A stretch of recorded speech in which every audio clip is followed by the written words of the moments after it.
नमस्ते मित्रों, मैं हूं रमेश लोहार और इस बार आपके लिए एक बहुत ही अच्छा वीडियो लेके आया हूं। योग सही तरीके से जीने का विज्ञान है और इसलिए दैनिक जीवन में शामिल किया जाना चाहिए। यह हमारे जीवन में जुड़े भौतिक, मानसिक, भावात्मक और आध्यात्मिक आदि सभी पहलुओं पर काम करता है। योग का अर्थ है एकता या बांधना है। इस शब्द की जड़ है संस्कृत शब्द युज, जिसका मतलब है जुड़ना। आध्यात्मिक स्तर पर इस जुड़ने का अर्थ है सार्वभौमिक चेतना के साथ में व्यक्तिगत चेतना का एक होना। व्यावहारिक स्तर पर योग शरीर, मन और भावना को संतुलित करने का तालमेल बनाने का एक साधन है। यह योग या एकता आसन, प्राणायाम, मुद्रा, बंद भाव में काम नहीं करते हैं, बल्कि वे एक दूसरे के विरोध में कार्य करते हैं। बाहरी शरीर यानी फिजिकल बॉडी के बाद योग मानसिक और भावनात्मक स्तरों पर काम करता है। रोजमर्रा की जिंदगी के तनाव और बातचीत के परिणाम स्वरूप बहुत से लोग अब अनेक मानसिक परेशानियों से पीड़ित रहते हैं। योग इनका इलाज शायद तुरंत नहीं प्रदान करता, लेकिन इनसे मुकाबला करने के लिए यह सिद्ध विधि है। पिछली सदी में हठ योग, जो कि योग का सिर्फ एक प्रकार है, बहुत प्रसिद्ध और प्रचलित हो गया था। लेकिन योग के सही मतलब और संपूर्ण ज्ञान के बारे में जागरूकता अब लगातार बढ़ रही है। योग के लाभ। शारीरिक और मानसिक उपचार योग के सबसे अधिक ज्ञात लाभों में से एक है। यह इतना शक्तिशाली और प्रभावी है क्योंकि शब्दाब्द और एकीकरण के सिद्धांतों पर काम करता है। योग अस्थमा, मधुमेह, रक्तचाप, गठिया, पाचन विकार और अन्य बीमारियों में चिकित्सा के एक सफल विकल्प है। खास तौर से वहाँ जहाँ आधुनिक विज्ञान आज तक उपचार देने में सफल नहीं हुआ है, जैसे HIV, पर योग के प्रभावों पर अनुसंधान वर्तमान में आशाजनक परिणामों के साथ चल रहा है। चिकित्सा विज्ञान के अनुसार योग चिकित्सा तंत्रिका और अंतःस्रावी तंत्र में बनाए गए संतुलन के कारण में सफल होती हैं, जो शरीर के अन्य सभी प्रणालियों और अंगों को सीधे प्रभावित करती हैं। अधिकांश लोगों के लिए हालांकि योग केवल तनावपूर्ण समाज में स्वास्थ्य बनाए रखने का मुख्य साधन है। योग बुरी आदतों के प्रभाव को उलट देता है, जैसे कि सारे दिन कुर्सी पर बैठे रहना, मोबाइल फ़ोन को ज़्यादा इस्तेमाल करना, व्यायाम न करना, गलत खान पान रखना इत्यादि। इसके अलावा योग के कई आध्यात्मिक लाभ भी हैं। इसका विवरण करना आसान नहीं है, क्योंकि यह आपको स्वयं योग अभ्यास करके हासिल और फिर महसूस करने पड़ेंगे। हर व्यक्ति को योग अलग रूप से लाभ पहुंचाता है, तो योग को अवश्य अपनाएं और अपनी मानसिक, भौतिक, आत्मिक और आध्यात्मिक सेहत में सुधार लाएं। योग के नियम क्या हैं? अगर आप यह कुछ सरल नियमों का पालन करेंगे तो अवश्य योग अभ्यास का पूरा लाभ पाएंगे। सर्वप्रथम किसी गुरु के निर्देशन में योग अभ्यास शुरू करें। यह सूर्योदय या सूर्यास्त के वक्त योग का सही समय है। योग करने से पहले स्नान जरूर करें। योग खाली पेट करें। योग करने से 2 घंटे पहले कुछ न खाएं। आरामदायक सूती कपड़े पहनें। तन की तरह मन भी स्वच्छ होना चाहिए। योग करने से पहले सब बुरे ख्याल दिमाग से निकाल दें। न नहाएं। अगर आप पहले नहा कर नहीं कर रहे हैं योग, तो 1 घंटे के बाद आपको नहाना है। प्राणायाम हमेशा आसन अभ्यास करने के बाद करें। अगर कोई मेडिकल तकलीफ हो तो पहले डॉक्टर से सलाह जरूर लें। अगर तकलीफ बढ़ने लगे या कोई नई तकलीफ हो जाए तो तुरंत योग अभ्यास रोक दें। योगाभ्यास के अंत में हमेशा श्वासन करें। श्वासन पर भी मैं एक वीडियो बनाऊंगा। योग के प्रमुख प्रकार 4 हैं, जिसमें सबसे प्रथम आता है राजयोग। राज का अर्थ है शाही और योग इस शाखा का सबसे अधिक महत्वपूर्ण अंग है ध्यान। इस योग के 8 अंग हैं, जिस कारण से पतंजलि ने इनका नाम रखा था अष्टांग योग। इसे योग सूत्र में पतंजलि ने उल्लेखित किया है।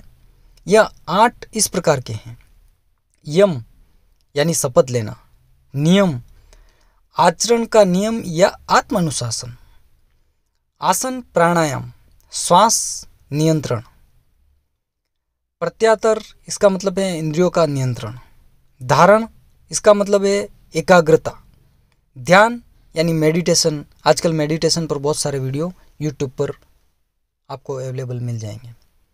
और कर्मयोग, अगली शाखा कर्मयोग या सेवा मार्ग है, और हम में से कोई भी इस मार्ग से बच नहीं सकता।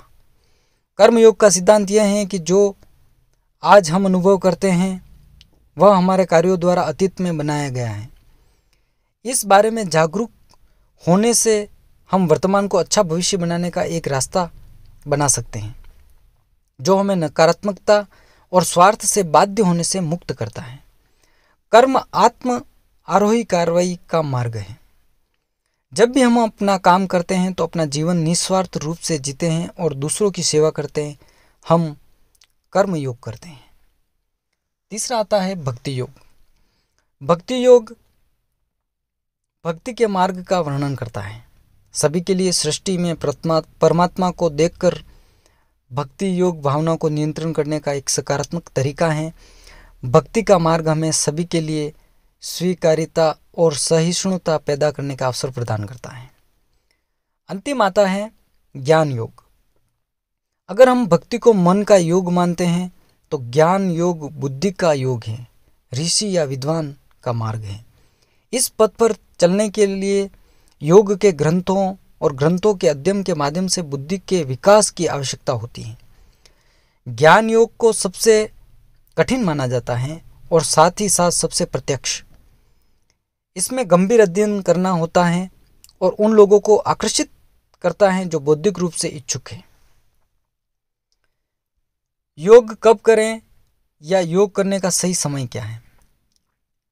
सुबह सूर्योदय से पहले 1 घंटे से 2 घंटे योग के लिए सबसे अच्छा समय है। अगर सुबह आपके लिए मुमकिन ना हो तो सूर्यास्त के समय भी कर सकते हैं। इसके अलावा इन बातों का भी खास ध्यान रखें। अगर दिन का समय कोई योग के लिए निर्धारित कर ले तो यह भी उत्तम होगा। सब आसन किसी योगा मैट या दरी बिछाकर ही करें। आप योग किसी खुली जगह जैसे पार्क में कर सकते हैं या घर पर भी। बस इतना ध्यान रखें कि जगह ऐसी होनी चाहिए जहाँ पर खुलकर सांस ले सकें। योगाभ्यास शुरू करने से पहले सही मानसिक स्थिति क्या है? योग आसन हमेशा मन को शांतिपूर्ण अवस्था में रखकर किया जाना चाहिए। शांति और स्थिरता के विचार के साथ अपने मन को भरें और अपने विचारों को बाहरी दुनिया से दूर कर स्वयं पर केंद्रित करें। सुनिश्चित कर लें कि आप इतने थके न हो कि आसन पर ध्यान केंद्रित करने में असमर्थ हो। अगर थकान ज़्यादा हो तो केवल रिलैक्स करने वाले आसन ही करें। योगाभ्यास के दौरान सही मानसिक स्थिति क्या है? आप जो आसन कर रहे हैं उस पर गहरा ध्यान लगावें। शरीर के जिस अंग पर उस आसन का सबसे ज़्यादा प्रभाव पड़ता है उस पर अपनी एकाग्रता केंद्रित करें। ऐसा करने से आपको आसन का अधिकतम लाभ मिलेगा। आसन करते समय श्वास बहुत महत्वपूर्ण होता है। आसन के लिए जो सही श्वास करने का तरीका है वैसा ही करें, यानी कब श्वास अंदर लेना है और कब बाहर छोड़ना है। अगर आपको इसका ज्ञात न हो तो सामान्य लयबद्ध श्वास रखें। योग की शुरुआत करने के लिए सुझाव। अगर आप योगाभ्यास जीवन में पहली बार शुरू कर रहे हैं या योग से ज़्यादा परिचित नहीं हैं तो इन बातों का ध्यान रखें। अपने योगाभ्यास को धैर्य और दृढ़ता के साथ करें। अगर आपके शरीर में लचीलापन कम है तो आपको शुरुआत में अधिकतर आसन करने में कठिनाई हो सकती है। अगर आप पहले आसन ठीक से नहीं कर पा रहे हैं तो कोई चिंता न करें। सभी आसन दोहराव के साथ में आसान हो जाएंगे। जिन मांसपेशियों और जोड़ों में खिंचाव कम है वह सब धीरे धीरे लचीले हो जाएंगे। अपने शरीर के साथ जल्दबाजी या ज़बरदस्ती बिल्कुल ना करें। शुरुआत में आप सिर्फ वही आसन कर सकते हैं जो आप आसानी से कर पाएँ। बस इतना ध्यान रखिए कि आपकी श्वास लयबद्ध होनी चाहिए। शुरुआत में हमेशा 2 आसन के बीच में कुछ सेकंड के लिए आराम करें। 2 आसन में करें तो बेहतर होगा। 10 वर्ष की आयु में कम से कम बच्चों को ज़्यादा मुश्किल आसान न कराएं, किसी गुरु के निर्देशन में ही योग कराएं।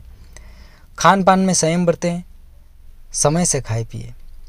धूम्रपान सख्ती से प्रतिबंधित किया जाना चाहिए। अगर आपको तंबाकू या धूम्रपान की आदत है तो योग अपनाएं और यह बुरी आदत छोड़ने का प्रयास करें। हो सके तो इसे छोड़ दें। नींद जरूर पूरी लें। शरीर को व्यायाम, पौष्टिक आहार के साथ में विश्राम की भी जरूरत होती है, इसलिए समय से सोएं। विश्वास का महत्व एक अच्छे योग अभ्यास के लिए। अपने आप में और योग में विश्वास रखें। सकारात्मक सोच एक आदर्श योगाभ्यास की सच्ची साथी है। आपकी मानसिक दशा और दृष्टिकोण ही अंत में आपको योग से मिलने वाले तमाम फायदे दिलाती हैं। तो मित्रों, यह वीडियो आपको कैसा लगा? अगर आपको यह वीडियो अच्छा लगा हो तो आप इसे लाइक ज़रूर कीजिएगा और कमेंट करके बताइएगा और इसको शेयर ज़रूर कीजिएगा और हमारे चैनल को सब्सक्राइब करना ना भूलें। धन्यवाद।